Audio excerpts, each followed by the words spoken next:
Puji Tuhan, haleluya. Salam sejahtera bagi Bapak Ibu Saudara sekalian.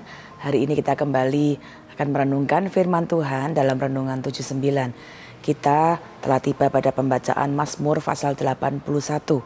Hari ini kita akan merenungkan sebuah tema tentang panggilan.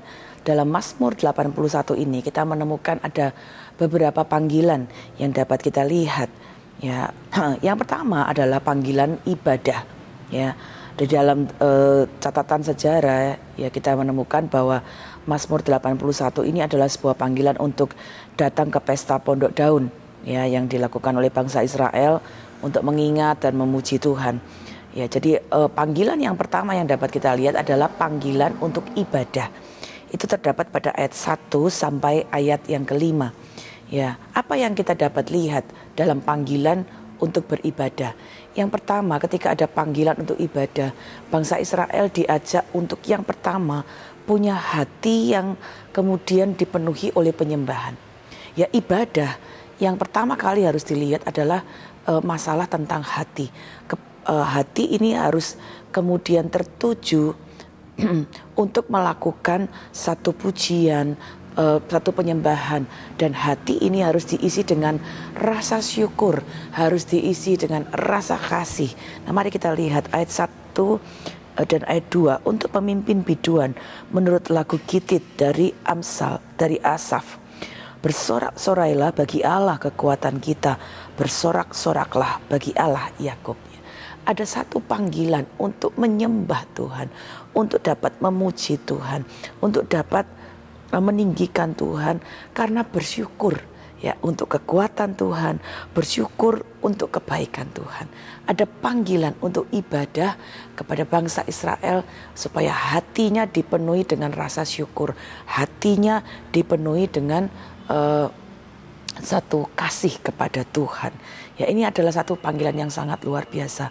Kemudian yang kedua, di sana kita dapat lihat dalam panggilan ibadah ini ada juga bagian yang perlu diperhatikan adalah bukan hanya hati yang berisi penyembahan, tetapi kepada siapakah pusat penyembahan. Tadi kita sudah membaca pada ayat yang kedua, bersorak-sorailah bagi Allah. Bersorak-soraklah bagi Allah. Jadi kita dapat melihat pusat segala penyembahan dalam panggilan ibadah kepada bangsa Israel tidak ada kepada yang lain, hanya kepada Tuhan, ya, hanya kepada Allah. Dan dalam panggilan ibadah ini juga kita dapat melihat bagian yang ketiga, bukan hanya hati penyembahan, pusat penyembahan, tetapi bagaimana pujian dan penyembahan itu dapat dilakukan. Kita dapat lihat ayat 3, 4, dan 5 saya bacakan. Angkatlah lagu, bunyikanlah rebana, kecapi yang merdu diiringi gambus. Tiuplah sangkakala pada bulan baru, pada bulan purnama, pada hari raya kita. Sebab hal itu adalah suatu ketetapan bagi Israel, suatu hukum dari Allah Yakub. Ya, sangat jelas diberikan keterangan bagaimana penyembahan itu dapat dilakukan dengan menggunakan musik, puji, kecapi, rebana, sangkakala, semuanya yang dapat dibunyikan ya. Jadi satu bagian yang dapat dilakukan bersama-sama. Nah, bangsa Israel ada panggilan pertama yaitu panggilan untuk ibadah dengan hati penuh syukur, datang kepada Allah dan menggunakan segala yang mereka dapat lakukan untuk meninggikan Allah. Ya, ini pun dapat menjadi satu renungan bagi kita. Panggilan yang sama juga tetap ada sampai hari ini. Ya, kita dapat beribadah sendiri di rumah, kita dapat berdoa, itu sesuatu yang baik. Tetapi ada panggilan ibadah di mana kita dapat berkumpul bersama-sama sebagai umat Tuhan. Karena itu saya mendorong Bapak Ibu, mari kita datang dalam ibadah-ibadah yang ada di dalam gereja. Itu adalah satu panggilan, adalah satu undangan untuk kita dapat datang bersama-sama dengan satu hati untuk bersyukur, dengan satu hati yang penuh kasih kepada Tuhan. Kemudian kita memusatkan pikiran, penyembahan kita hanya kepada Tuhan, bersama-sama kita naikkan. Itu sebabnya di gereja ini kita gunakan lagu-lagu pujian. Di gereja ini kita melatih para pelayan-pelayan untuk menggunakan alat musik dengan baik. Untuk apa? Kita memenuhi ibadah untuk dapat menaikkan pujian kepada Tuhan. Tetapi Mazmur 81 ini tidak hanya berisi panggilan untuk ibadah. Di ayat yang ke 5 sampai ke 10, kemudian panggilan itu ada panggilan yang berbeda, yaitu panggilan untuk mengingat. Apa yang dimaksud untuk mengingat? Apa yang Tuhan ingin untuk mereka ingat? Yang Tuhan ingin ingat adalah bangsa Israel dapat mengingat semua karya yang Tuhan lakukan dalam hidup mereka. Mengingat pembebasan Tuhan, mengingat hukum-hukumnya. Saya akan bacakan ayat yang ke-6 sampai 7. Sebagai suatu peringatan bagi Yusuf ditetapkannya hal itu pada waktu ia maju melawan tanah Mesir. Aku mendengar bahasa yang tidak kukenal.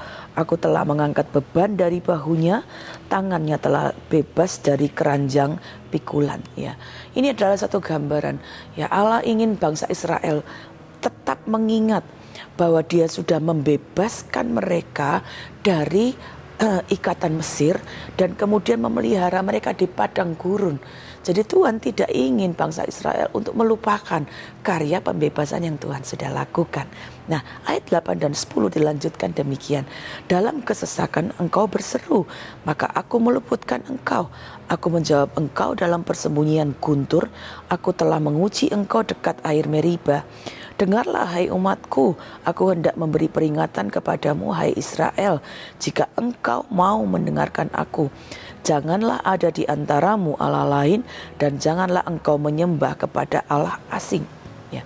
Ayat 8 sampai 10, Tuhan memanggil umatnya untuk kemudian mengingat dan menaati hukumnya. Ya, bahkan ayat yang ke-10 dijelaskan, jangan ada antara Allah yang lain. Jangan menyembah Allah yang lain, ya. Ini menjadi satu bagian yang Tuhan ingin kita itu kemudian mengingat, ya, bahwa Tuhan yang benar-benar sudah menolong mereka. Ayat 11, akulah Tuhan Allahmu yang menuntun engkau keluar dari tanah Mesir. Bukalah mulutmu lebar-lebar, maka aku akan membuatnya penuh. Ya. Ada satu panggilan untuk mengingat karya Tuhan. Bahkan di ayat 11 dikatakan kalau kita terus hidup dalam mengikuti kehendaknya, kita akan dipuaskan di dalam Dia. Bagaikan orang yang membuka mulut lebar-lebar dan Tuhan akan membuat mulut itu menjadi penuh. Gambaran ada kepuasan di dalam Tuhan. Dan ini satu gambaran, ya. Bangsa Israel dipanggil untuk mengingat karya Tuhan. Ya, ini pun juga jadi panggilan bagi kita melalui Mazmur 81.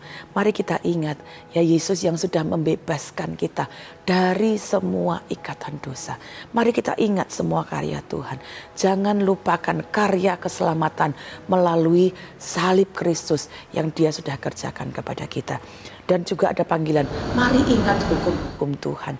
Kapan kita mengingat hukum-hukum Tuhan? Saat kita bertemu dengan firman-Nya. Kita bisa mengingat itu di rumah, atau kita ada dalam persekutuan secara pribadi. Tapi dalam ibadah, kita kembali mengingat firman Tuhan, membaca firman Tuhan, mendengarkan firman Tuhan. Pada saat itulah kita mengingat hukum-hukum Tuhan. Ya, karena itu Bapak Ibu Saudara sekalian, mari kita perhatikan ada panggilan-panggilan yang Tuhan berikan buat kita. Dan ayat yang ke-12 sampai ayat yang ke-17, ya, memberikan kita panggilan yang ketiga. Ya, bukan hanya panggilan untuk ibadah, panggilan untuk mengingat, tetapi yang ketiga adalah panggilan untuk bertobat. Ya, ayat 11 sampai 16 ya memberikan kita gambaran ada pemberontakan yang sudah dilakukan oleh bangsa Israel.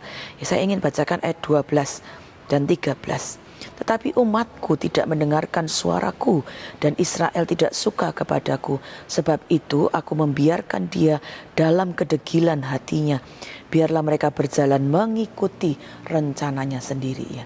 Ayat 12 dan 13 ya menjelaskan ada pemberontakan yang dilakukan oleh bangsa Israel.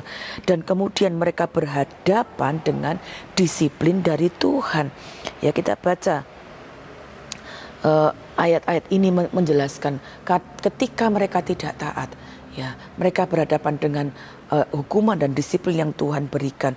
Tapi kemudian ketika mereka mau kembali kepada Tuhan, ya, ada satu ungkapan yang Tuhan berikan ayat 14, sekiranya umatku mendengarkan aku, sekiranya Israel hidup menurut jalan yang kutunjukkan, seketika itu juga musuh mereka aku tundukkan, dan terhadap para lawan mereka aku balikkan tanganku.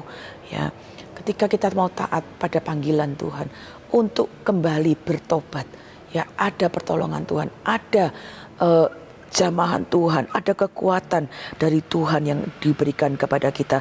Bahkan ayat 17 berkata, umatku akan kuberikan makan gandum yang terbaik, dan dengan madu dari gunung batu aku akan mengenyangkannya. Bapak Ibu Saudara, ketika kita memuji Tuhan, menyembah Tuhan, bertemu dengan hukum-hukumnya, firman Tuhan juga memberikan kita panggilan.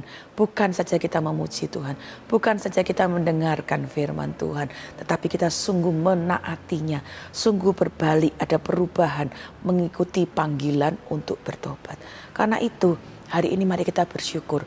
Mazmur 81 memberikan kita satu panggilan, ya, untuk kita datang di rumah Tuhan. Di rumah Tuhanlah kita dapat bersama-sama menyatukan hati kita untuk kemudian ada di dalam penyembahan. Di rumah Tuhan kita dapat kembali mengingat kasih Tuhan, mengingat hukum-hukum Tuhan melalui firman-Nya. Dan di rumah Tuhanlah kita dapat membuat satu komitmen baru untuk hidup di dalam pertobatan. Sehingga apa yang kita lakukan dengan hidup kita boleh memuji dan meninggikan nama Tuhan. Sehingga kehidupan kita saat kita memenuhi panggilan ibadah, disitulah kita dipenuhi dengan sukacita, damai sejahtera. Bahkan ada perubahan-perubahan yang Tuhan kerjakan dalam hidup kita. Saya berdoa setiap ibadah-ibadah kita menjadi ibadah-ibadah di mana kita memenuhi panggilan Tuhan. Dan kita mengalami apa yang Tuhan janjikan. Kita dapat menyembah Dia, kita dapat mengingat tentang Dia, bahkan mengalami perubahan dalam hidup kita. Tuhan Yesus memberkati. Mari kita berdoa. Bapa dalam surga, kami mengucap syukur untuk firman-Mu, karena kami dapat belajar ada panggilan yang istimewa buat kami, untuk kami dapat kembali menyatakan kasih kami kepadamu dalam penyembahan. Kami dapat mengingat hukum-hukum-Mu, mengingat karya-Mu dalam hidup kami. Bahkan dalam setiap ibadah kami dapat kembali membuat komitmen baru untuk mengalami perubahan dalam hidup kami. Terima kasih untuk firman-Mu. Kami berdoa berkati seluruh ibadah-ibadah yang kami lakukan di gereja.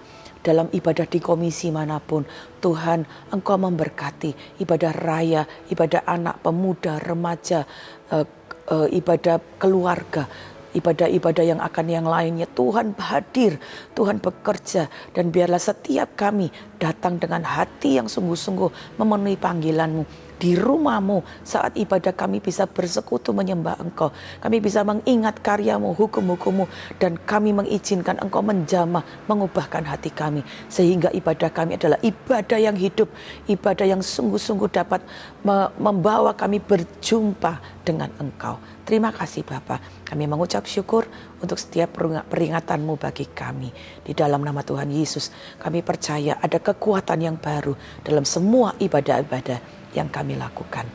Oleh karena nama-Mu ya Tuhan, ampunilah kesalahan seluruh keluarga GBDI El Shaddai Magelang. Sebab besar kesalahan itu. Siapakah orang yang takut akan Tuhan? Kepadanya Tuhan menunjukkan jalan yang harus dipilihnya. Terima kasih Bapa, Engkau terus bawa kami untuk berjalan di dalam kebenaran-Mu. Terima kasih, di dalam nama Tuhan Yesus Kristus kami berdoa. Haleluya. Amin.